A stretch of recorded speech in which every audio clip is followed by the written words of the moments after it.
ବର୍ଷା ପାଗକୁ ଯଦି କିଛି ଚଟପଟା ହେଲ୍ଦି ଖାଇବା ପାଇଁ ଇଚ୍ଛା ହେଉଛି ତାହେଲେ ନିଶ୍ଚିତ ଭାବରେ ଥରେ ଟ୍ରାଏ କରନ୍ତୁ ମଟର ସୁପ୍ ବିନା ତେଲ ବିନା ମସଲାରେ। ସେଥିପାଇଁ ଆମକୁ ଦରକାର ମଟର। ଏଠି ମୁଁ 1 କପ୍ ମଟରକୁ ରାତି ସାରା ପାଣିରେ ଭିଜେଇ ଦେଇଥିଲି। ମଟରଟା ଆମର ବଢ଼ିଆ ସେ ବତୁରିକି ଅଛି। ଦେଖନ୍ତୁ ମଟରରୁ ଚୋପାଟା ଛାଡ଼ି ଯାଉଛି ମାନେ ଆପଣ ଜାଣିପାରୁଥିବେ ଯେ ମଟରଟା ଭଲସେ ବତୁରି ଯାଇଛି। ଏବେ କ'ଣ କରିବେ ନା ଗୋଟେ ପ୍ରେସର କୁକର ନେବା।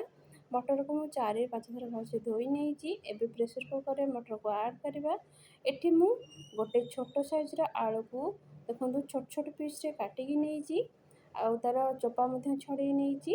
ଆପଣ ଚାହିଁଲେ ଆପଣଙ୍କ ହିସାବରେ ଆଳୁର କ୍ୱାଣ୍ଟିଟି କମ୍ ବେଶୀ କରିପାରିବେ, କିନ୍ତୁ ମଟର ସୁପ୍ରେ ମାନେ ଆଳୁର ଭାଗଟା ଟିକେ କମ୍ ରହିବ ଆଉ ମଟର ଭାଗଟା ଟିକେ ଅଧିକ ରହିଲେ ଖାଇବା ପାଇଁ ବହୁତ ଭଲ ଲାଗିବ।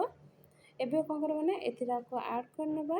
ଏଥିରେ ଆଡ଼୍ କରିକି ଏବେ ଏଥିରେ ଦେବା ଆମେ ପାଣି ମୁଁ ଏଠି 2 କପ୍ ଏଥିରେ ବ୍ୟବହାର କରିଛି। ମଟର ସୁପ୍ ଟିକେ ପାଣିଆ ହେଲେ ଖାଇବା ପାଇଁ ବହୁତ ଟେଷ୍ଟି ଲାଗିଥାଏ। ଏବେ ଏଥିରେ ଆମେ ନେଇଛି ଗୋଟେ ଛୋଟ ଚାମଚ ହଳଦୀ ପାଉଡ଼ର, ସ୍ୱାଦ ଅନୁସାରେ ଲୁଣ ଏଥିରେ ଆମେ ଆଡ଼୍ କରିବା। ଏବେ ପ୍ରେସର କୁକର ମୁହଁ ବନ୍ଦ କରିକି ଆକୁ ଆମେ 3ରୁ 4ଟା ସିଟି ଆସିଲା ପର୍ଯ୍ୟନ୍ତ ମିଡ଼ିୟମ୍ ଲୋ ଫ୍ଲେମ୍ରେ ବସାଇ ନେବା। ଏବେ ଏଥିରେ 3ରୁ 4ଟା ସିଟି ଆସିଗଲାଣି। ଏବେ ଦେଖନ୍ତୁ ମୁଁ ମାନେ ପ୍ରେସର କୁକର ମୁହଁକୁ ଖୋଲି ନେଇଛି। ପ୍ରେସର କୁକର ମୁହଁଟା ସାଙ୍ଗେ ସାଙ୍ଗେ ଖୋଲିବେନି, ତା'ର ଏକ୍ସଟ୍ରା ବାଷ୍ପଗୁଡ଼ା ବାହାର କରିକି ତାପରେ ଖୋଲିବେ, ନଚେତ୍ କ'ଣ ହେବ ନା ଉପରକୁ ଛିଟିକି ପଡ଼ିବ। ଦେଖନ୍ତୁ ମଟରଟା ଆମର 90% ସିଝି ଯାଇଛି। ଏବେ ଆକୁ ସାଇଡ଼୍ରେ ରଖିନେବା। ଏଠି ମୁଁ ଗୋଟେ ଜାଗାରେ କ'ଣ କରୁଛି ନା ନେଉଛି 1 ଚାମଚ ଜଲଜିରା ପାଉଡ଼ର, 1 କଞ୍ଚା ଲଙ୍କା, ଆଉ ଲଙ୍କାର କ୍ୱାଣ୍ଟିଟି ଆପଣଙ୍କ ହିସାବରେ ଆପଣ କମ୍ ବେଶୀ କରିପାରିବେ। ଏଠି ଯେହେତୁ ଲଙ୍କାଟା ବହୁତ ରାଗ ଅଛି, ତେଣୁକରି ଏଠି ମୁଁ 1 ଲଙ୍କା ହିଁ ନେଇଛି। ଏବେ କ'ଣ କରିବା ନା ଜଲଜିରାରେ ଲଙ୍କାଟାକୁ ଭଲସେ ଚକଟି ନେବେ। ଏବେ ଏଥିରେ ଆମେ ଫାଳେ ଲେମ୍ବୁର ରସ ଆଡ଼୍ କରିବା। ଯେତେବେଳେ ଆପଣ ଲେମ୍ବୁ ଚିପୁଡ଼ୁଛନ୍ତି ଲେମ୍ବୁର ମଞ୍ଜି ଗୁଡ଼ାକ ବାହାର କରିଦେବେ, ନଚେତ୍ ପାଟିରେ ବାଜିଲେ ପିତା ଲାଗିବ।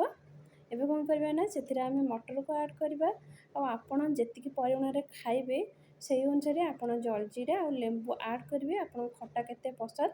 ଏବେ ଆମେ ଏଥିରେ ନେବା କିଛି କଟା ହେଇଥିବା କାକୁଡ଼ି, କିଛି କଟା ହେଇଥିବା ଚୁନ ଚୁନ କଟା ହେଇଥିବା ପିଆଜ, ଆଉ କିଛି ଧନିଆ ପତ୍ର, 1 ଛୋଟ ଚାମଚ ଭଜା ହେଇଥିବା ଜିରା ଲଙ୍କା ଗୁଣ୍ଡା, ଆକୁ ପକାଇକି ଆକୁ ଆମେ ଭଲସେ ମିକ୍ସ କରିନେବା। ଆକୁ ଆପଣ ଗରମ ଗରମ ଖାଇବେ, ତା'ର ମଜା କିଛି ଅଲଗା।